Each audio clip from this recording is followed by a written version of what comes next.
Welcome to home base. We have some good news. Advanced Auto Parts agreed to all the parts we needed to rebuild the engine and a few other things, but for the Vagabond Falcon, and thank you to everybody through Patreon who's been supporting this build. I want to be able to bring this car to as many people as I can. This is our list of things we're going to need for our 1960 Falcon. And as I'm reading this, I'll type the list up and put it right here in the video so you can see it as we go through. We need an alternator, a one-wire alternator, an alternator bracket, and next to some of these things, Bruce put the letter S because Summit Racing has these 6 things. So, apologize, I'm picking my nose. So I want to get in touch with Summit Racing to see if they would sponsor these things.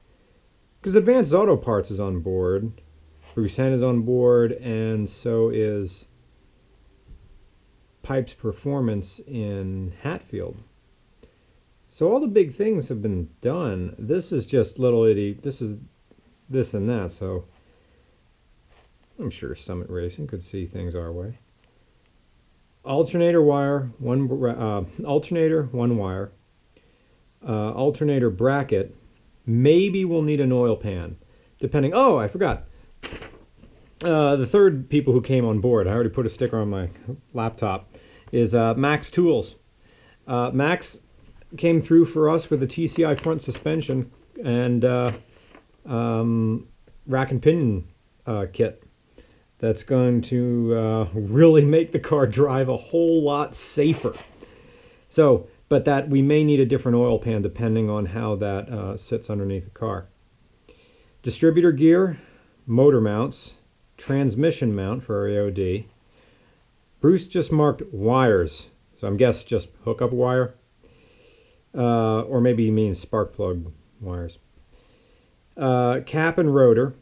Carburetor rebuild kit, and I assume no wait, that was something else. Cap and rotor, what on earth was that? He's watching this now and saying, oh, I meant this, I told you, you forgot. Fuel pump, radiator hoses, a belt, meaning the fan belt, carburetor gasket for our Edelbrock 1405 Performer 4-barrel, an air filter, you get that anywhere. Maybe some valves. He said we still didn't check the heads yet, check the valves.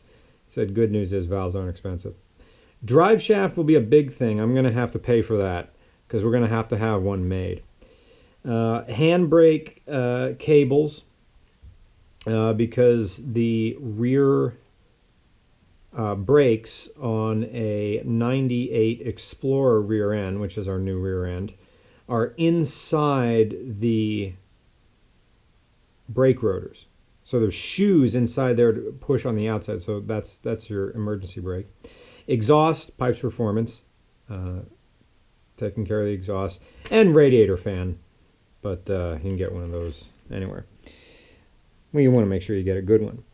So thank you to everybody who's been supporting RCR on Patreon, and thank you also to Mac Tools. Max Tools, you also know them as Dearborn Classics and Eckler's, who is hooking us up with. They didn't give it to us free of charge, but they were quite generous in their discount for the TCI front suspension, and so we're going to have a whole video on just that, because that was one big key component for getting a 55-year-old car to be safe on the highway, and also to have 4-wheel disc brakes. The car is going to have 4-wheel disc brakes. And it's slowly coming together. But this is really what building a classic car is that they don't show on television, is all the phone calls you got to do and the big list. They just say, oh, we need this, and then magically it appears. But you're seeing this step by step. So thank you so much, and let's see what we can get from Summit.